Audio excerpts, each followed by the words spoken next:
경기도에 영적 대각성 집회가 있었습니다. 우리 교회도 참여를 했었는데, 이때는 경기도의 산하에 있는 모든 교회들이, 성도들이 모여서 말씀과 기도로 은혜를 받았습니다. 먼저 일부 예배에는 말씀을 통해서 은혜를 받았고요. 그리고 2부 순서로는 나라를 위해서, 민족을 위해서, 교회를 위해서, 교회들을 위해서 그렇게 함께 한 목소리로 통성으로 기도했습니다.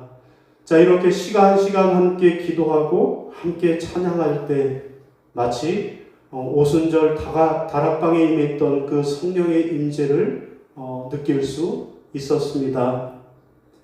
그리고 지난 주일 오후에는요, 동수원 장로교회에서 경기도의 신도 대회가 있었습니다. 여러분, 이번 신도 대회는 찬양과 간증을 통해서 우리가 은혜를 받았습니다.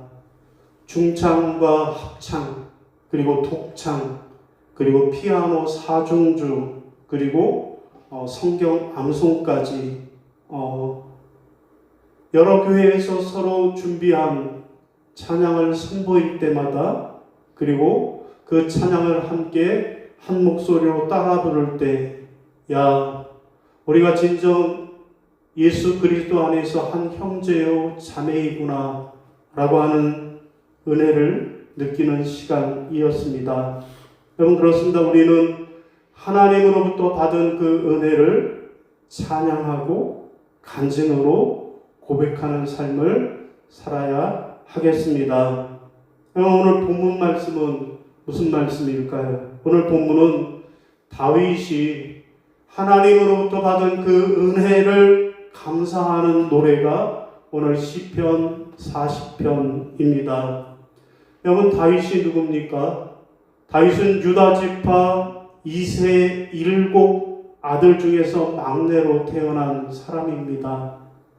그는 15살 목동 시절에 하나님의 마음에 합한 자라고 인정을 받아서 선지자 사무엘로부터 이스라엘의 왕으로 기름 부음을 받았습니다. 그리고 20살이 되었을 때 그는 블레셋의 골리앗 장군을 물리치고 사울 왕의 인정을 받아서 이스라엘의 군대 장관이 되었습니다. 여러분, 다윗의 인생이 승승장구하는 것으로 보였습니다. 그러나 이때부터 고난이 시작이 되었습니다. 오늘 본문에서 다윗은 이 고난을 기가 막힌 수렁과 깊은 웅덩이라고 그렇게 시적으로 표현을 했습니다. 자, 사울왕이 다윗을 죽이겠다라고 음모를 꾸미고 있었고요. 이에 도망자 신세가 된 다윗은 쫓기고 쫓겨서 10년이 넘는 세월을 굶주림과 두려움과 공포 가운데 살아가는 수렁의 삶이었습니다.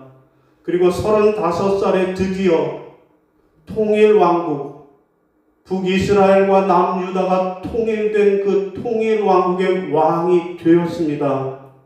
그러나 그는 자신의 허물과 죄로 실수라는 깊은 웅덩이에 살았습니다. 자, 그럼에도 불구하고 하나님의 은혜로 그는 반석 위에 견고히 세워지는 놀라운 복을 받았습니다. 여러분, 그래서 오늘 시인은 다윗은 하나님으로부터 받은 그 은혜를 고백합니다.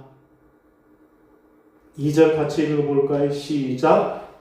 나를 기가 막힐 웅덩이와 수렁에서 끌어올리시고 내 발을 반석 위에 두사 내 걸음을 견고하게 하셨도다. 아멘. 여러분, 무슨 말씀입니까? 내가 내 인생의 수렁과 내 인생의 웅덩이에 빠져 있을 때, 그때 나를 반석 위에 세우신 것은 모두 다 하나님의 은혜입니다. 라고 하는 고백입니다. 여러분 그렇습니다. 다윗뿐만 아니라 오늘 이 자리에 있는 우리 모두는 다 하나님의 은혜를 받은 사람들입니다. 자, 그러면 오늘 우리가 다윗처럼 하나님의 은혜를 받은 자인데 하나님의 은혜를 받은 자는 어떻게 살아야 할까요? 첫 번째는 하나님의 은혜를 받은 자는 주법심 주뜻행 해야만 하겠습니다. 따라하겠습니다. 주법심 주뜻행 해야 합니다. 뭔 소리인지 8절 같이 읽어볼까요? 시작. 나의 하나님이여 내가 주의 뜻 행하기를 즐기오니 주의 법이 나의 심중에 있나이다 하였나이다. 아멘. 여러분 무슨 말씀일까요? 내가 다윗처럼 은혜를 받은 사람입니까? 그렇다면 주법심, 주님의 법을 심중에 두고 주 뜻 행, 주님의 뜻 한다라는 것입니다. 여러분 그렇습니다. 성도는 하나님의 법을 내 심중에다 두고 그래서 하나님의 뜻대로 살아가는 사람이 성도라는 사실을 기억하시기를 바랍니다. 하나님의 법을 내 마음에 두는 거예요. 그래서 하나님의 뜻대로 살아가는 거예요. 그 사람이야말로 성도요, 은혜 받은 자라는 사실입니다. 여러분 여기서 하나님의 법이 내 심중에 있다라는 건 뭔 뜻일까요? 하나님의 말씀이 내 삶의 기준이 되고 있다라는 말씀입니다. 곧 우리 일상 속에서 행하는 모든 결정이 이게 하나님의 뜻에 맞는 결정인가 아닌가를 물으며 산다라는 말씀입니다. 그래서 시인은 하나님이 제사와 제물 그 자체를 기뻐하시는 것이 아니라 우리가 말씀을 지켜 사는 것을 기뻐하신다 라고 말하고 있습니다. 자, 하나님의 은혜를 받은 자 다윗, 그는 하나님의 법을 심중에 두고 하나님의 뜻대로 행하는 삶을 살았습니다. 여러분 그러면 오늘 우리도 다윗처럼 하나님의 은혜를 받은 자임을 고백하십니까? 그렇다면 우리도 하나님의 말씀을 내 심중에다 두고 그 하나님의 뜻대로 순종하며 살아가시기를 주님의 이름으로 부탁을 드립니다. 여러분 이번 신도 대회 가장 은혜받은 장면 중에 하나를 꼽으라고 하면 성경 암송이었습니다. 원래는 찬양대회라 찬양축제라 성경 암송이라고 하는 순서가 없었어요. 그런데 이 권사님이 와서 사회자에게 계속 질러대면서 나 성경 암송 좀 하게 해주세요. 그래서 특별 순서로 들어간 순서였습니다. 경기도 광주에 있는 초월교회 한 권사님이 나와서 성경 암송을 하셨어요. 여러분 권사님 나이가 몇 살로 보이세요? 올해 80이시라고 그래요. 그런데 마태복음 5장 산상수훈과 그리고 고린도전서 13장 사랑장을 아주 낭낭하고 카랑카랑한 목소리로 암송하셨습니다. 제가 암송할 때 앞에 앉아서 성경을 펴고 따라 읽어봤어요. 얼마나 정확하게 읽으시는가, 혹시 틀리는 건 없나 라고 손가락으로 따라서 읽었는데 1.1획도 틀림이 없이 정확하게 암송을 하셨어요. 사회자가 시간이 길어지니까 예 권사님 고맙습니다 하는데도 계속해서 또 하시는 거예요. 시간이 많이 주어졌으면 아마도 한없이 계속 하셨으리라 라는 생각이 듭니다. 여러분 어떻게 이런 일이 가능할까요? 그것은 이 권사님이 날마다 하나님의 말씀을 묵상하고 그 말씀에 마음에 두었을 뿐만 아니라 날마다 그 말씀대로 살아오셨기 때문이라고 그렇게 믿습니다. 그래서 이 암송이 더 우리에게 은혜가 되었습니다. 여러분, 영국 왕 제임스 1세는 킹 제임스 버전이라고 하는 영어 성경을 번역할 정도로 아주 독실한 신자였습니다.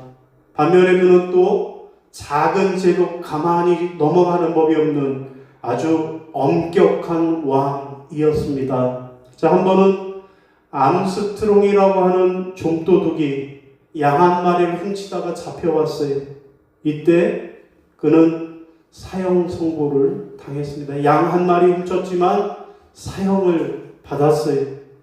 자, 이때 암스트롱은 사형을 피하려고 한 가지 묘안을 짜내서 간수를 불렀습니다. 간수에게 하는 말이, 여보시오, 나 어차피 죽을 사람인데, 사형받은 사람인데, 마지막으로 한 가지 소원이 있는데, 나 죽기 전에 성경 한 번만 읽고 그렇게 죽게 해달라고 그렇게 부탁을 했다라는 거예요.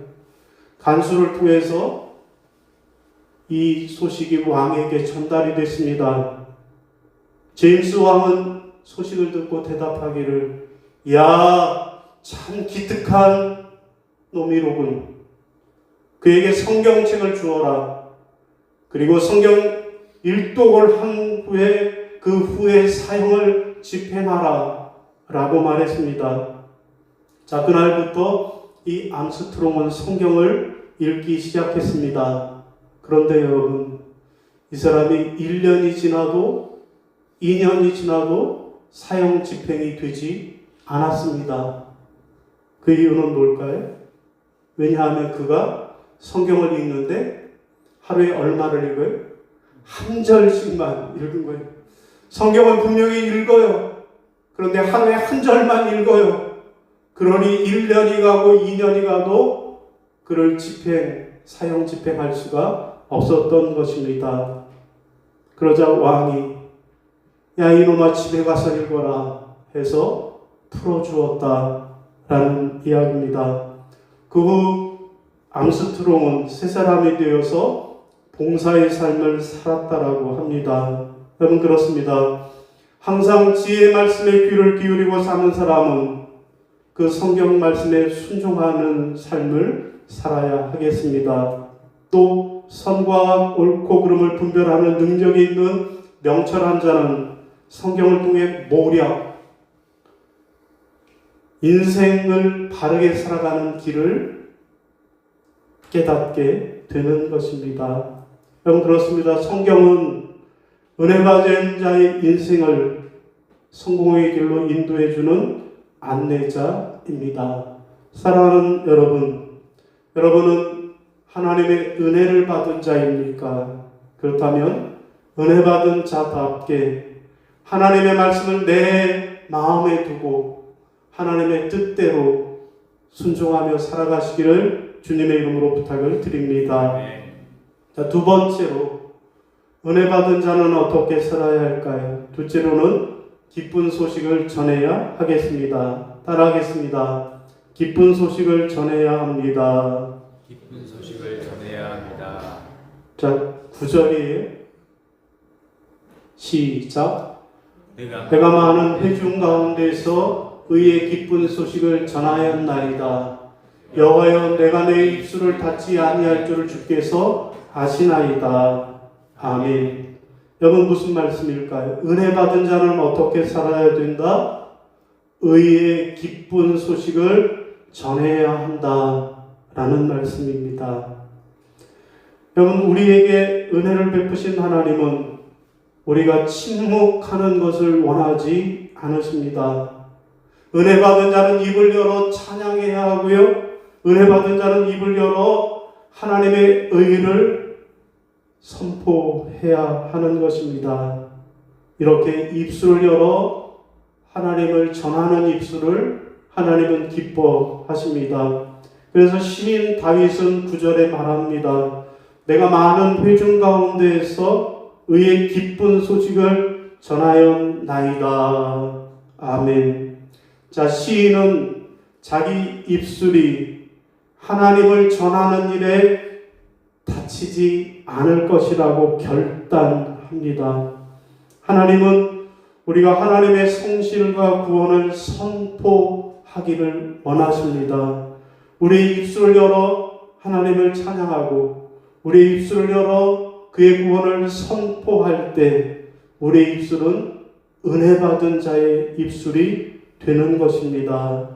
여러분, 은혜 받은 자답게 여러분의 인생이, 여러분의 삶이 하나님을 찬양하고 하나님의 구원을 선포하는 삶을 살아가시기를 바랍니다. 여러분, 이번 신도대회 찬양대회가 아니고 찬양축제였습니다. 여러분, 무슨 차이가 있을까요? 찬양대회와 찬양축제 무슨 차이가 있을까요? 여러분, 대회는 1등, 2등, 3등 등수를 매기는 게 대회예요. 축제는요, 등수가 없어요. 앞에 나와서 찬양한 사람 모두가 다 1등이 되는 겁니다. 여러분, 그렇지만 만약에 제가 심사위원이 되어서 굳이 등수를 매기라고 했다면 저는 이 광흥교회 김재길 원로 장로님을 1등으로 주고 싶었습니다.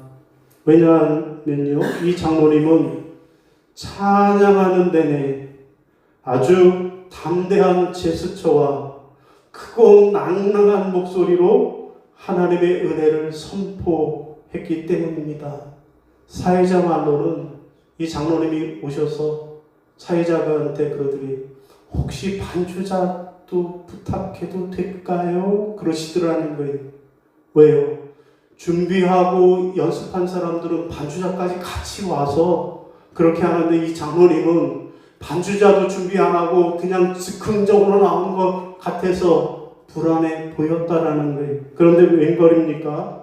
찬양이 시작되는데 앞에 딱 쓰셔갖고 얼마나 담대한 제스처로 손으로 찬양하면서 눈을 감고 찬양하면서 큰 목소리로 그렇게 찬양을 하셨던지 저는 이 장로님의 찬양이 단순히 찬양이 아니라 모든 것이 다 하나님의 은혜입니다 라고 하나님의 은혜, 하나님의 사랑입니다, 하나님의 사랑, 하나님의 구원입니다, 하나님의 구원을 간직하고 또 고백하고 선포하셨기 때문입니다.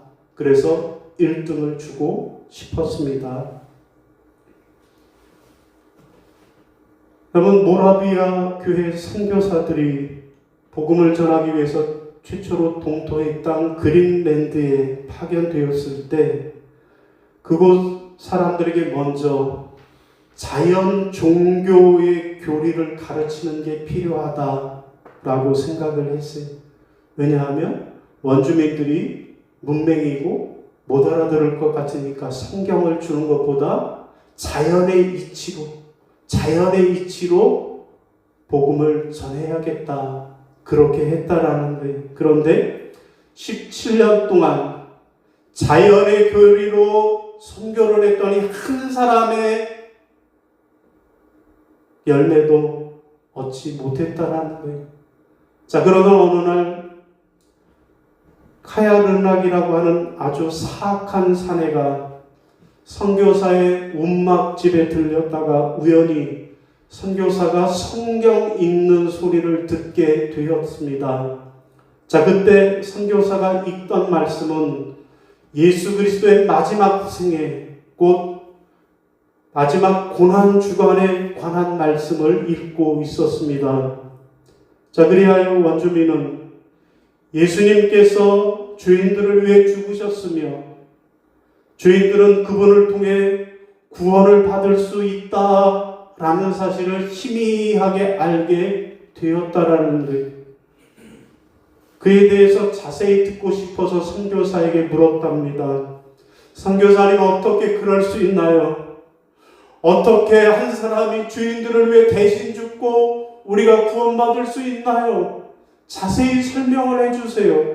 라고 부탁을 했고, 이에 깜짝 놀랐고, 선교사가 그 후에 얼마 지나지 않아서 카야르납과 그의 가족이 다 구원을 받고 하나님의 백성이 되었다라는 것입니다.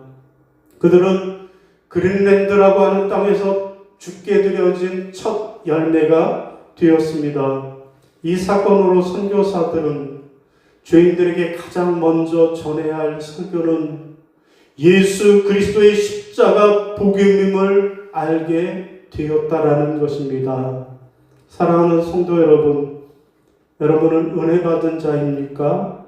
그렇다면 은혜 받은 자답게 의의 기쁜 소식, 구원의 복음을 선포하는 자로 살아가시기를 바랍니다.